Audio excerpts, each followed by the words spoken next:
Salut à toi, aujourd'hui je vais te parler de bunker de bien-être, d'être dans une bulle de bien-être, une bulle protégée, une bulle où tu peux bien vivre, t'épanouir, un peu comme dans du terreau. Tu sais, une plante qui est bien dans un bon terreau fertile, elle va beaucoup plus vite grandir qu'une plante qui est juste à côté d'une route en béton avec beaucoup de pollution, beaucoup de pesticides. Là, elle ne va pas pouvoir s'épanouir. C'est pareil d'ailleurs dans notre vie en tant qu'entrepreneur. Si on est toujours dans un pays où les lois vont nous stopper, énormément d'impositions, énormément de paperasse, énormément de frais, énormément d'amendes, si tu ne suis pas tout à la lettre, et évidemment, tout le monde veut suivre tout à la lettre, mais quand il y a tellement de lois qui viennent chaque année, c'est beaucoup plus dur. Alors en effet, on peut réussir, bien sûr, mais ça va prendre plus de temps et ça sera plus douloureux. Et donc, plus douloureux égale davantage de possibilités à faire des erreurs. Et plus lent également, parce que quand c'est plus difficile, par définition, tu seras plus lent, tu auras moins d'énergie et à un moment donné, tu vas craquer. Et pour ta vie, c'est pareil.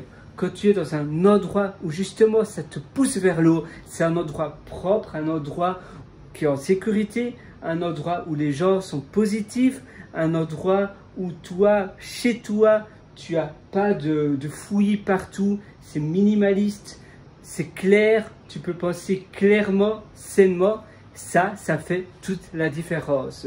Et c'est vraiment ce style de vie que j'aimerais t'introduire. Un style de vie où tu te sens heureux, où tu te sens épanoui et tu vas pouvoir aller toujours au niveau supérieur.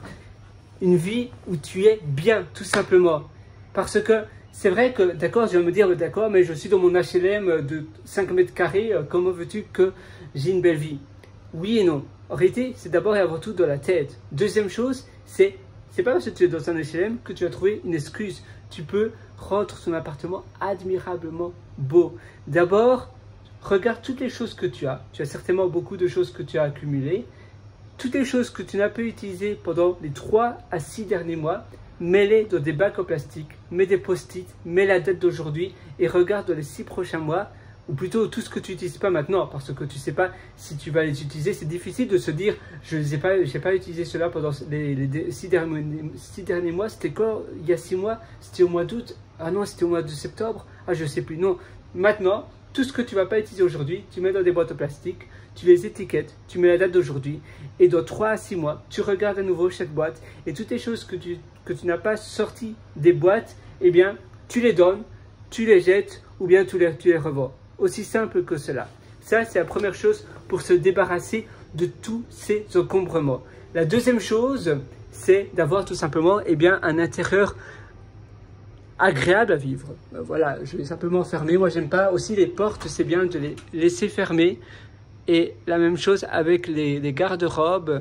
Je n'aime pas du tout que les garde-robes sont vertes, ça fait fouillis, ça fait désordre. C'est beaucoup mieux comme ça, tu vois. Et là, tu me vois. Salut. Ça, c'est la deuxième chose, c'est de tout fermer. On ne laisse pas les cabinets ouverts. Parce que tu sais, il y a des gens, ils prennent quelque chose, voilà, ils ouvrent et ils laissent ouvert. Ça, c'est une question d'habitude. Tu ne vas pas te dire, mais non, c'est parce que j'habite dans cet immeuble qui n'est pas génial, alors je laisse tout ouvert. Non. La même chose avec les portes, tu les fermes et directement, tu te sens beaucoup mieux. Ça, c'est la troisième chose. Donc, le rangement, les habitudes à prendre, nettoyer, clean as you go. Tu nettoies directement, tu consommes quelque chose, tu nettoies. Directement, tu n'as pas de vaisselle, tu n'as pas des piles d'assiettes qui traînent dans l'évier, c'est horrible. On ne se rend pas compte, mais ça ajoute de la pollution mentale, ça ajoute de la charge mentale. On ne laisse pas des bouts de papier, des bouts de tissu traîner, non. Tu laisses rien traîner. Et ça va déjà changer tout. Et puis après, tu achètes des plantes. Des plantes, ça coûte vraiment pas cher. Chez Ikea, tu peux acheter une plante pour 1 euro, 2 euros, 2,50 €. Si tu as de l'argent pour acheter des bonbons, et c'est très mauvais pour la santé des bonbons, alors prive-toi de bonbons parce que tu vas pas mourir si tu manges pas de bonbons. Au contraire, c'est l'inverse qui va se produire. Tout ce qui est mauvaise nourriture, tu supprimes. Et avec l'argent économisé en ne mangeant plus de la malbouffe et surtout pas de tabac, etc.,